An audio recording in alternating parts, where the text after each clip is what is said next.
In Excel, you have already learned to create a mark sheet, and we have taken the revision of 2 3 times. Okay, now it's topic of cell reference. It's a theory topic. It's in exam it maybe ask you to write the short note about cell reference. So there is two type of cell reference. One is relative reference and another is absolute reference. Okay, now what is this? Basically, when you write the formula in one column and just drag and drop, okay, it will be copy that formula with the reference to the cell address.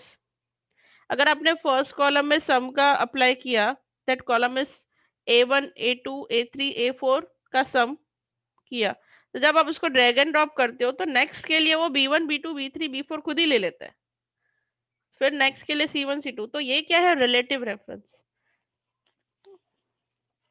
Let's do again a simple marksheet में सिर्फ हम sum लेते हैं to make you understand what is the difference between relative and absolute reference.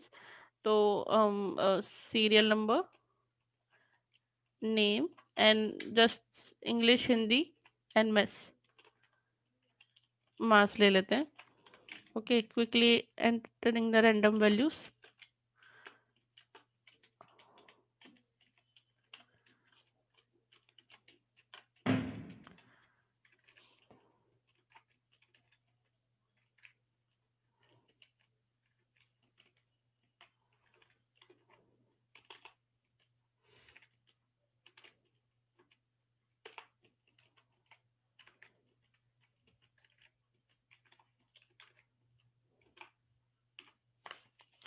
Okay, now let's get total of it. तो total करने के लिए आप कैसे फॉर्मूला पास करते हो? Equal to then sum, then you just pass this range. Agree? ये आप करते हो, देन यू प्रेस एंटर। अब मैं जब इसको ड्रैग एंड ड्रॉप करती हूँ, ड्रैग एंड ड्रॉप नहीं, चलो आपने कॉपी पेस्ट किया, सपोज यहाँ से कंट्रोल C किया और इधर आके कंट्रोल V किया, तो क्या वो 217 कॉपी हो रहा है? नो। तो देखो यहाँ पे वो अकॉर्डिंग टू द सेल वो एड्रेस चेंज कर देता है। यहाँ की सम फॉर्मूला की एड्रेस देखो,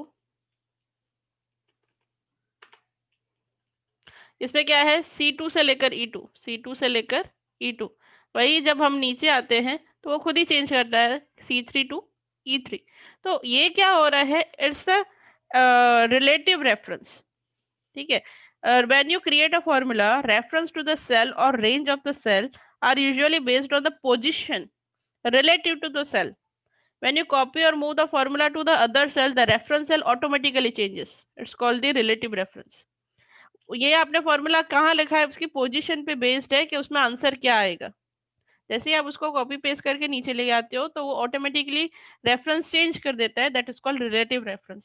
ठीक है, तो ये थ्योरी क्वेश्चन में आ सकता है कि what you mean by relative reference. तो you should know this thing कि जब आप ड्रैग एंड ड्रॉप या कॉपी पेस्ट करते हो, it will be automatically gets the cell address of the जो पर्टिकुलर पोजीशन पे आपका आंसर आने वाला है, उसके बेसिस पे वो रेंज सिलेक्ट खुद ही कर लेता है। अब आप चाहते हो कि ऐसा ना हो, सपोज मैं जब यहाँ पे ड्रैग एंड ड्रॉप करूँ ना, तो सेल रेफरेंस चेंज नहीं होने चाहिए। तो आप क्या करोगे? उसको हम बोलते हैं रिलेटिव रेफरेंस। तो आप क्या करोगे? पहले एब्सोल्यूट रेफरेंस। एब्सोल्यूट रेफरेंस की पहले फॉर्मूला जो आपकी डेफिनेशन जो बुक में दी गई है वो सुनो। Absolute reference is used when we do not want to change the address of the cell on applying the formula to another. For this purpose वो क्या करते हैं मैं समझाती हूँ। अगर आप चाहते हो कि जब भी आपने कोई फॉर्मूला डाला है, अगर यूजर उसको ड्रैग एंड ड्रॉप करता है तो वो रेफरेंस चेंज नहीं होना चाहिए। अगर आप ऐसा चाहते हो तो what you will do, column column alphabet और रो नंबर, कॉलम का अल्फाबेट और रो नंबर के आगे आप डॉलर साइन अटैच कर दोगे लाइक दिस।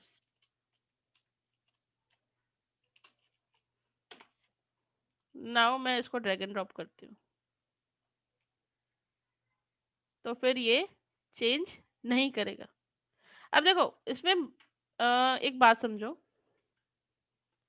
ये तो मैंने पूरा एब्सोल्यूट कर दिया तो चलो कोई इसका मैटर ही नहीं करता। पर आप देखो, मैं जब इसको ड्रैग एंड ड्रॉप करती हूँ तो क्या चेंज हो रहा है? Only row number is changing, column तो एफ, अल्फाबेट तो एफ ही रह रहा है, चेंज क्या हो रहा है? सिर्फ कॉलम नंबर। तो rather pasting the dollar sign on every single digit, हम सिर्फ कॉलम्स के आगे इसको रख देंगे, क्योंकि हमें कॉलम नहीं बदलनी, हमें सिर्फ रोज बदलनी है, तो सही होगा। पर अगर आप इस तरह से इस साइड जाएंगे ना, तो वो नहीं करने देगा, क्योंकि हमने क्या बोला है कि don't change the reference of column, just change the reference of रोज। ठीक है, अगर आपने उसके आगे भी डॉलर लगा दिया तो it won't allow you to change the reference. तो ये होता है absolute reference. Clear? Absolute reference आपको कब ज्यादा परेशान करता है? एक मैम मिनट। यस। मैम अगर हम जैसे वो पहले जो मैम आपने किया, पहले जो डॉलर साइन लगाया था मैम आपने सी के आगे और टू के आगे भी लगाया था और ई के आगे और टू के आगे भी लगाया था, तो फिर मैम तब वो साइड में मतलब नहीं, तो रोज और वो कहीं कॉलम भी दोनों साइड यूज आप कर मूव सकते करो, या उसको हॉरिजेंटली मूव करो या वर्टिकली मूव करो, वो कहीं पे भी इफेक्ट नहीं करेगा, क्योंकि आपने क्या बोल दिया कि हैं? ना मतलब आपको। सब जगह मैम 217 ही दिखाएगा जो हाँ, है। 217 ही दिखाएगा, वो रेफरेंस चेंज ही नहीं करेगा, वो एज इट इज वही वैल्यू कॉपी पेस्ट करके आगे जाने देगा। ठीक है, वो होता है और मैम एब्सोल्यूट अगर हम रेफरेंस। सिर्फ टू डॉलर टू के आगे लगाएंगे तो फिर वो सिर्फ हॉरिजॉन्टली करेगा मतलब। हाँ, आपको क्या नहीं बदलवाना है? अगर आपको रोज नहीं बदलवानी है तो रोज नंबर के आगे आप डॉलर साइन लगाओ। अगर आपको, आप चाहते हो कि आपके कॉलम के रेफरेंसेस को चेंज ना करें, तो फिर आप कॉलम के आगे डॉलर साइन लगाओगे। कॉलम का देखो, कॉलम का हमेशा होता है अल्फाबेट, ABCDE, ये होते हैं कॉलम्स के alphabet, and we always recognise row by the number. हाँ ओके, हाँ समझ आया? हाँ हाँ मैम। क्लियर? तो ये समझ था एक topic, cell reference. There is two type of reference, cell reference and absolute reference. Third है मिक्स्ड रेफरेंस, जैसे हमने अभी किया। हमने क्या किया? सिर्फ कॉलम के आगे रखा डॉलर साइन, रो के आगे नहीं रखा था, तो वो क्या होगा? Mixed reference. हम चाहते हैं वो जब ड्रैग एंड ड्रॉप किया जाए वर्टिकली तो सही हो जाना चाहिए, मतलब फॉर्मूला कॉपी हो जाने चाहिए, पर जब हम उसको हॉरिजॉन्टली मूव करें तो कोई चेंजेस नहीं होने चाहिए। तो हमने क्या किया था? सिर्फ कॉलम के आगे डॉलर साइन लगाया, तो वो हमने क्या, मिक्स्ड रेफरेंस यूज किया। उसमें रिलेटिव रेफरेंस भी है और एब्सोल्यूट रेफरेंस भी है, मतलब डॉलर साइन भी यूज करी और बिना डॉलर साइन के भी कुछ वैल्यूज रखी, तो वो क्या हो गया? Mixed reference. तो ये थियोरी में क्वेश्चन आता है कि explain the term cell reference, तो इनमें तीन आ जाएंगे, रिलेटिव, एब्सोल्यूट एंड मिक्स्ड। तीनों में आप इस तरह से एग्जांपल दे सकते हो, जैसे एक टेबल बना दो और इसमें पॉइंट आउट करके लिख दो कि ये ड्रैग एंड ड्रॉप किया, फिर ये फॉर्मूला वन में डॉलर लगाया तो वो एब्सोल्यूट बन जाएगा, और एक के आगे डॉलर हटाने का, एक के रखने का और बोल देने का, ये मिक्स्ड रेफरेंस है, लाइक दैट। तो आप इस तरह से भी दिखा सकते हो। क्लियर? ओके। अब यस नेक्स्ट, यहाँ पे मैंने जो वैल्यूज रखी हैं वो थोड़ा मैं चेंजेस करती हूँ।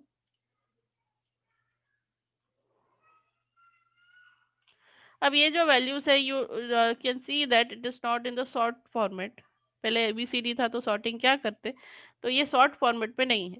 अब अगर आपको सॉर्टिंग करना है तो you what you will do, यहाँ पे आपको होम टैब पे ही सॉर्ट एंड फिल्टर का ऑप्शन यहाँ पे दिखेगा। ठीक है, just click on it. It will ask you sort A to Z और Z to A। Click on A to Z, तो वो आप देख सकते हो उसको कन्वर्ट कर दिया BDRW, और उसके हिसाब से उसके वैल्यूज को भी उसने चेंज कर दिया। क्लियर? ये होता है सॉर्टिंग। ओके। अब फिल्टर, फिल्टर क्या होता है? सी, कई बार हमें ऐसे वैल्यूज की जरूरत पड़ती है, जैसे आप चाहे कि ये आपकी मार्कशीट में से वो नाम ही आपको दिखे जिसके टोटल 200 से अबोव है। कई बार हमें ऐसे फिल्टर लगाने की जरूरत पड़ती है। ये तो हमने सिर्फ चार, we can enter only the, we here we have entered only 4 students data, but think about the company data or think about the data which have more than 2000 3000 records। उसमें आपको कोई चीज फाइंड आउट करनी है तो आप scroll down करके find out नहीं कर सकते, तब आप फिल्टर्स का यूज करेंगे।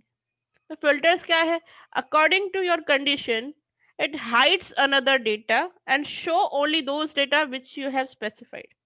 अगर आप यहाँ पे चाहते हो कि मुझे सिर्फ उन्हीं बच्चों का नाम दिखाएं जिसका टोटल ग्रेटर देन 200 है तो आप वहाँ पे फिल्टर अप्लाई कर सकते हैं। तो ये जो 2 रो है RW वाली रो वो आपको दिखेंगी, बाकी ये दोनों रो हाइड हो जाएगी। तो आप ये कैसे अप्लाई कर सकते हो? फिल्टर अप्लाई करने के लिए यहाँ पे ही आपको ऑप्शन मिल जाएगा फिल्टर का। फिल्टर जब आप अप्लाई करोगे ना तो हर किसी के आगे ये ड्रॉप डाउन बॉक्स जैसा आ जाएगा, ठीक है। जब आप इस पर क्लिक करोगे तो यहाँ पे कुछ आपको चेक बॉक्स दिखेंगे कि आपको क्या दिखाना है।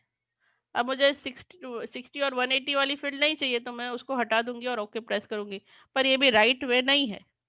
ये हम क्यों कर पाए? क्योंकि हमारे पास सिर्फ 4 ही डेटा थे।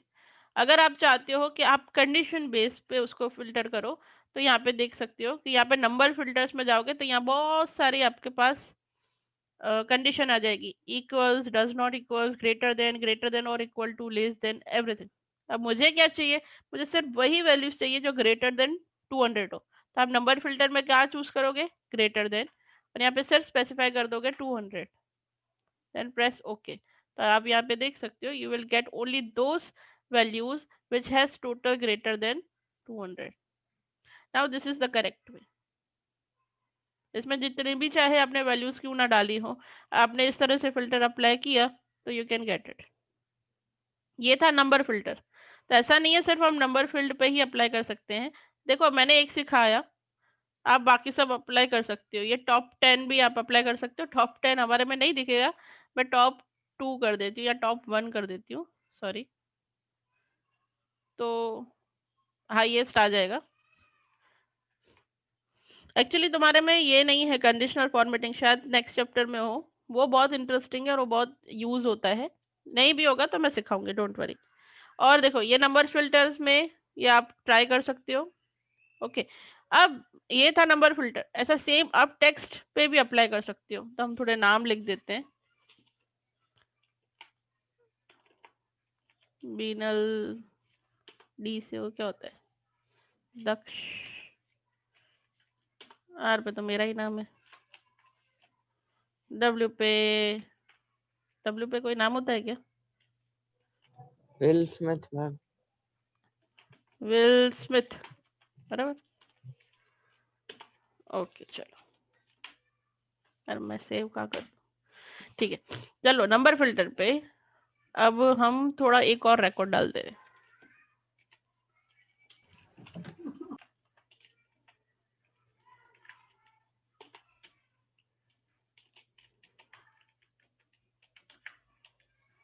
ठीक है, ओके। देखो टेक्स्ट फिल्टर में अब फिल्टर्स अलग अलग हो जाते हैं। Equals, does not equals, begins with, ends with, contains, does not contain and custom filter. अब ये क्या है? अगर आप चाहते हो सी इक्वल्स, यू नो, पूरा का पूरा नाम लिख दो कि मुझे चाहिए कि मीनल का रिकॉर्ड ही आना चाहिए, तो यहाँ पे आप मीनल डाल दो। तो सिर्फ आपको मीनल का डेटा देगी, that you know very well. Filter को अगर वापस पहले जैसा करना है तो यहाँ से फिल्टर बंद कर दो तो वो सारा सारा पहले जैसा हो जाएगा। It's a toggle button, on off वाला, ठीक है। देखो अगर आप चाहते हो कि मुझे वही स्टूडेंट के नाम चाहिए जो आर से स्टार्ट होते हो, you want to know the student name who starts with R, तो बिगिंस विथ में जाओगे, यहाँ पे सिर्फ लिखोगे आर, देन ओके। तो you can see Ritu and Rakesh, ये दो आगे, ठीक है। ये होते हैं फिल्टर्स, ओके। अब ये मैंने एक दो चीजें सिखाई है, आप ट्राई कर सकते हो। एंड विथ मतलब आप चाहते हो जो जिसका नाम एच से स्टॉप हो वो सारे नाम दिखे, तो ऐसे हमारे पास 3 है, दक्ष, मीत एंड राकेश, तो वो आ गया। तो ये होते हैं filters. Clear? Any doubt regarding this? Okay, now very important part is to give the grades. जैसे आपको पता है कि ग्रेड्स किस तरह से डिफाइन होते हैं। When you get the percentage more than 91 you will get the A1 grade, more than 81 you will get A2 grade, more than 71 you will get B1, B2, uh, फिर 61 से B2, फिर C1, C2, E1 and E2, C1, C2, D, E1, E2, इस तरह से range जाती है। तो इसमें आप देख सकते हो कि there is multiple condition inside it, ठीक है, हम फिर फिलहाल 2 ट्राई करते हैं। यहाँ हम फिलहाल मैं आपको पास और फेल दिखाती हूँ। अगर उसके परसेंटेज अब ग्रेटर देन 50 है तो पास, अदरवाइज फेल। क्योंकि इसमें एक एक ही ऐसा है, थोड़ा कम कर देते, एक के मस एक को और को फेल कर देते। हाँ, what we are doing कि if the percentage is greater than 50 तो पास, अदरवाइज फेल। तो आपको यहाँ 4 रिकॉर्ड्स दिए, तो आप यहाँ पे लिख सकते हो कि हाँ ये बंदा भी पास है, ये फेल दिख रहा है, ये पास है, ये फेल है, ये पास है। ये कैसे पॉसिबल हुआ? 4 रिकॉर्ड से कर दिया। ये तो राइट नहीं है, तो उसकी जगह पे आप फॉर्मूला यूज कर सकती हो, इफ फॉर्मूला। इफ फॉर्मूला तब हम यूज करते हैं जब हमारी कोई वैल्यू किसी ना किसी कंडीशन पे डिपेंड हो। यहाँ पे भी एक कंडीशन है कि परसेंटेज अगर 50 से ज्यादा है तो पास, नहीं है तो फेल। तो कैन वी से दैट के value of this cell is depends on percentage. ठीक है, तो आप किस तरह से करोगे? यहाँ पे आप इफ कंडीशन लिखोगे। इफ कंडीशन जैसे ही आप लिखोगे, इट हैज 3 वैल्यू। नीचे पढ़ो, छोटे राइटिंग में लिखा हुआ है, लॉजिकल टेस्ट, ब्रैकेट में value if true, value if false.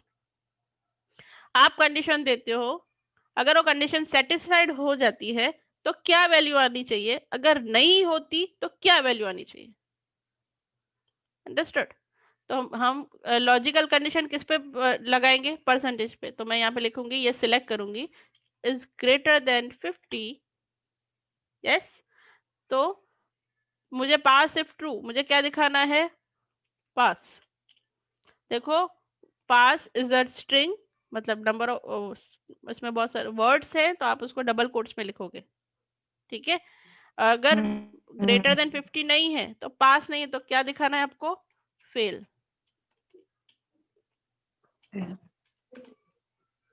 तो ये भाई साहब फेल क्यों है? मुझे लगता है ये परसेंटेज पे वर्क नहीं करेगा। I have to make it general.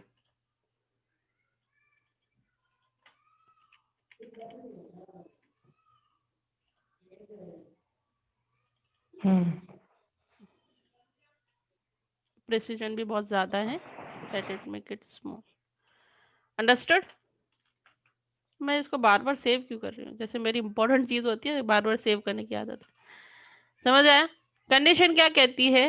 If G2 में वैल्यू जो भी है, अगर वो ग्रेटर देन 50 है तो आंसर क्या आना चाहिए? पास, अदरवाइज आंसर क्या आना चाहिए?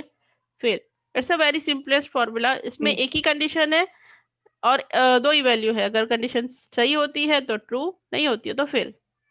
This is the simplest one. पर हम जिस ग्रेडिंग सिस्टम की बात करते हैं, 9 पॉइंट स्केल, उसमें इतनी सारी कंडीशन है कि हम आप हर एक एक पर्टिकुलर वैल्यू को, G2 में पड़ी हुई वैल्यू को आप कितने कितने सारे डायरेक्शन में चेंज करे हो। 91 से अबव ठीक है तो 91, नहीं है तो चेक करो वो 81 से ज्यादा है, नहीं है तो फिर उसको चेक करो 71 से ज्यादा है। तो यहाँ पे देखो मल्टीपल कंडीशन है, तो हम नेस्टेड इफ यूज करेंगे। What we will using? Nested if. Again आपके लिए वो भी कॉम्प्लिकेटेड हो जाएगा, तो हम कुछ इस तरह से करते हैं कि अगर बंदा 91 से ज्यादा लाया है तो हम A1 ग्रेड देंगे, सही है। अगर पर्सन 81 से ज्यादा लाया है तो A2 दे देते हैं। ग्रेटर देन, फिर सीधा ले लेते हैं 51 की रेंज, लाया है तो C देते हैं, और लेस देन 51 लाया है तो फेल कर देते हैं। लेस देन 50 या 51, तो हम यहाँ पे उसको दे देते हैं यार फेल। अभी भी 4 पॉइंट स्केल रखी है, पर हमारी स्केल 9 पॉइंट है। ठीक है, अब ये कंडीशन में लिखना सिखाती हूँ आप लोगों को। ये मिटा नहीं रही हूँ, अनदर ग्रेड ऐसे करके बना देती हूँ। ओके, ध्यान से देखना किस तरह से कर रही हूँ। इफ लॉजिकल टेस्ट किस पे करनी है? इस पे। ग्रेटर देन, कंडीशन क्या है? अगर वैल्यू 91 से अबोव है तो वैल्यू इफ ट्रू में मुझे क्या देना है? A1। Clear? Value of false अभी मुझे नहीं देनी है, क्योंकि मुझे एक और कंडीशन चेक करनी है, तो मैं अगेन क्या लिखूंगी, if logical test this is greater than 81, अगर है तो A2। अभी भी मुझे वैल्यू फॉल्स कोई नहीं देनी है, I want to check one more condition, if this is greater than 51 तो C. Still I don't want to, नहीं उसके बाद सी के बाद तो जितने भी हैं सबको फेल ही करना है, तो वैल्यू ऑफ फॉल्स में हम फेल लिख देंगे। देखो अब ब्रैकेट क्लोज करने में ध्यान देना, मैं जैसे ब्रैकेट क्लोज करती जाऊंगी ना तो आगे वाले ब्रैकेट ब्लिंक होते जाएंगे। क्लियर? एंटर।